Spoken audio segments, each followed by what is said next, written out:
Prime Minister says recommendations from young people will be given priority in the 2021 budget. We'll have details to this story and more in the National Report.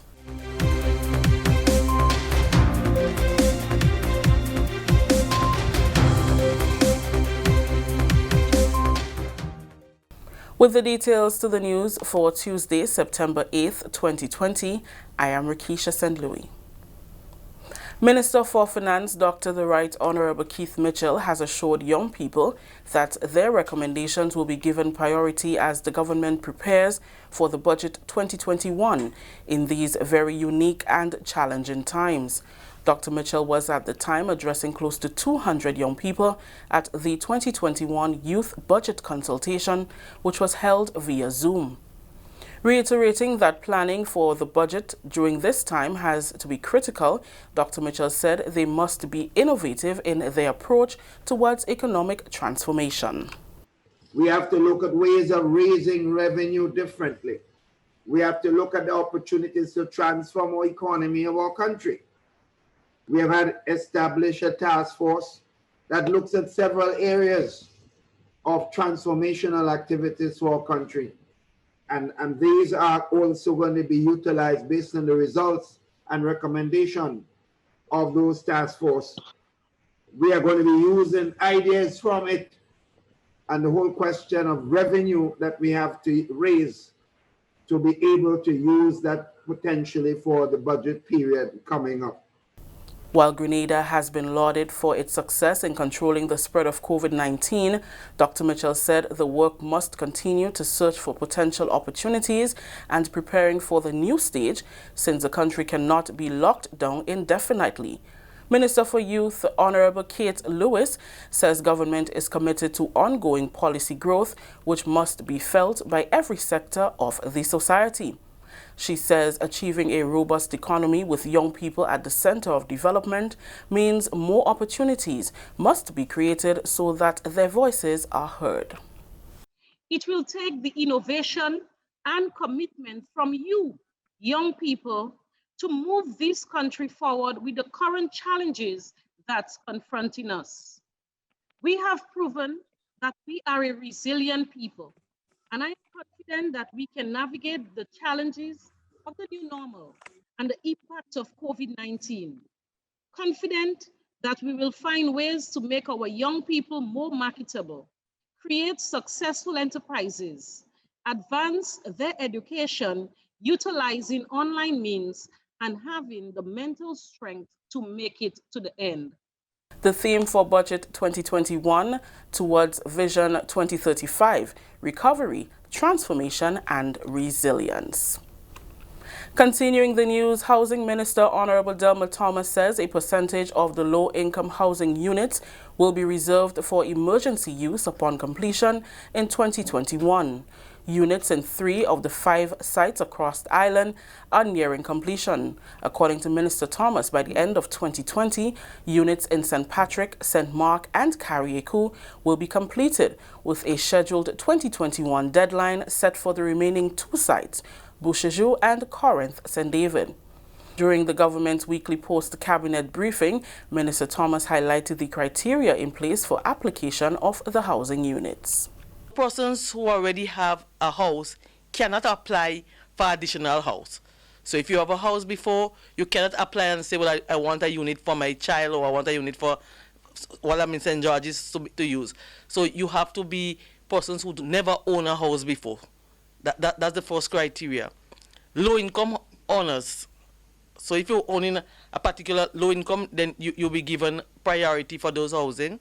Also, public officers. So while we say low-income owners, there are public officers that will be able to apply and get these houses, and we're looking at our nurses, our teachers, our police officers, and other public officers within the public service. They can't. There's a percentage, so the majority will be for very low income owners. However, other persons within the public service can apply and get a unit of the Chinese housing.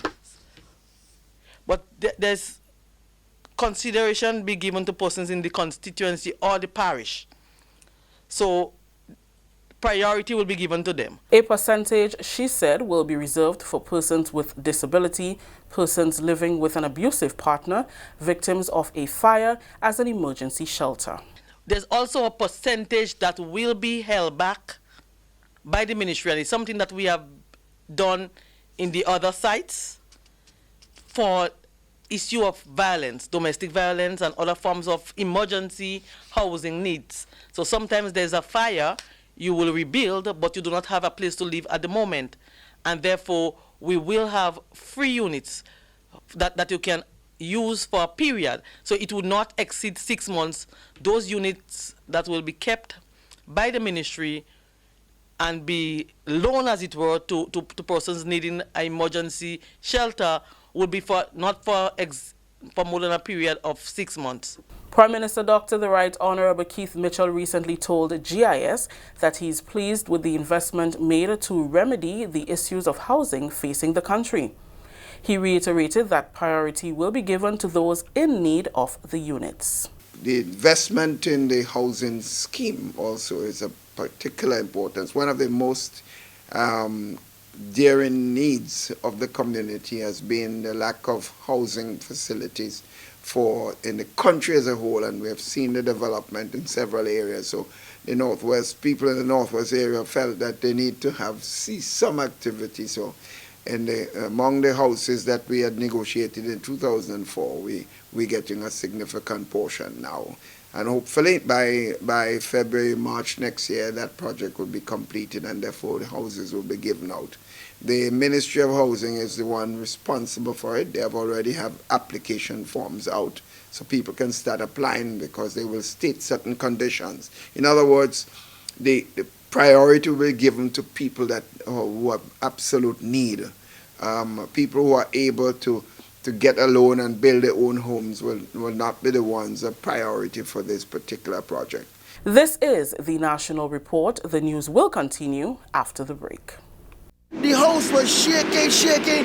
Then started the story here, babe. Crack, and the roof had gone. Man, I was so scared, I nearly wet myself. Only those who have lived it can truly understand the devastating fury of a hurricane's wind. The house across the road just get up and roll over. Hurricane force wind. It's a hazard. Hazards. Take control. Reduce your loss. You can hurricane-proof your home. For example, make your roof more wind-resistant by using screws instead of nails in its construction. Find out more about hurricane force winds and other hazards at your local disaster office. A message from the National Disaster Management Agency and SEDERA. Welcome back. Despite the global slowdown in various sectors due to the COVID-19 pandemic, the Agriculture Division in the Ministry of Carriacou and Petite Martinique Affairs and Local Government is boasting increased crop production at the government's operated farms for 2020. More than 15 acres of land have been cultivated at the government's 3 operated farms on the island. Senior Agricultural Officer Benson Patrice says following government's call to the nation amidst the COVID-19 pandemic to place more emphasis on backyard gardening as a means of food security, the division saw it fit to lead by example. The call went out for citizens in general to take a more serious approach to backyard gardening and agricultural production in general. And of course, being the lead agency on the island, we decided to champion and be an example for farmers in this regard. As a result, we decided to up our production at the 3 outlets, that is the Dumfries station, the Limley station, and here where we are at the Belly Plant Nursery. An excess of vegetable seedlings have been produced in a wide variety and sold to farmers, while over 170 gardens received the government's plough service. Patrice added that the data is already record-breaking in comparison with past years. This, he says, speaks volumes about the agricultural sector in Carriacou. We were able to produce this year in excess of 12,000 vegetable seedlings for farmers. And it's a lot, you know, compared to other years. And all because we want to make planting material available to farmers, make it much easier for them to come to us, purchase the seedlings, and go to the lands which they would have prepared before and do the sowing out of those seeds. The ploughing service is really a true indicator of the amount of farming that takes place on the island. And for this year, we've seen an increase in the number of gardens ploughed. As of the end of July, we had about 170 gardens ploughed, right? And let's say 90% of those gardens were planted, right? We'll have an increase in food on the island. Patrice noted that as a means of promoting and encouraging youth to get involved in the sector, the Agricultural Division continues to run its 4-H programs throughout most schools, focusing on practical agriculture and life skills. It also provides incentive support under its Food Security Initiative program.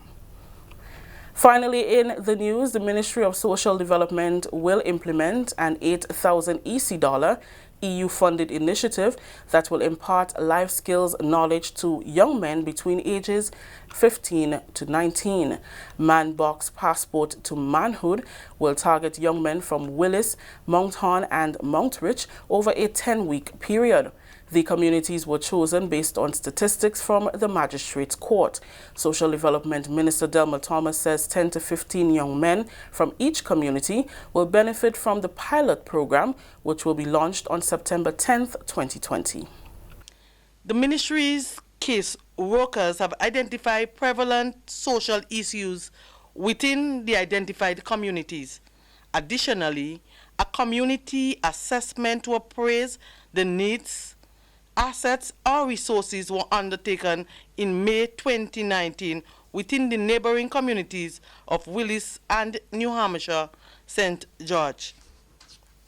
The following are some of the reported social issues emanating from the assessment: lack of poor parenting skills, unemployment, consumption of drugs and alcohol by both male and females, incest, disrespectful attitudes depicted mainly by males, and we also had truancy.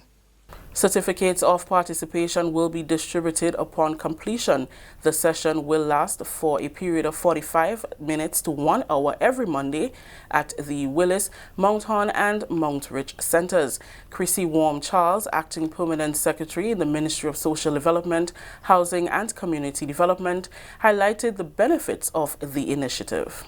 Yes, often it is said that our focus is primarily on women, all right? But this Manbox would prove to be different in the sense that it would be exposing our young men, you know, to different life skills, strategies to assist them as they encounter any difficult moments in our lives, and especially transacting in this period, right? So we've also noticed that, you know, over the pandemic, we would have had 3 suicides for males, right? And this is part of our ministry's response to address situations such as these. So I think it's very important for us not just only to focus on our women and girls, but also very important for us to focus on our males. So I think this project would cover some of it, right, as we roll out it into the community. So we're asking persons to cooperate fully as we engage with our young men to ensure that they end strong and that no one is left behind.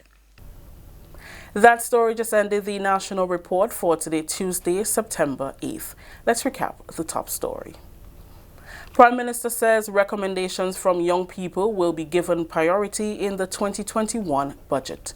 On behalf of the entire news and production team here at the Government Information Service, I am Rikisha St. Louis saying thank you for joining us. Until next time.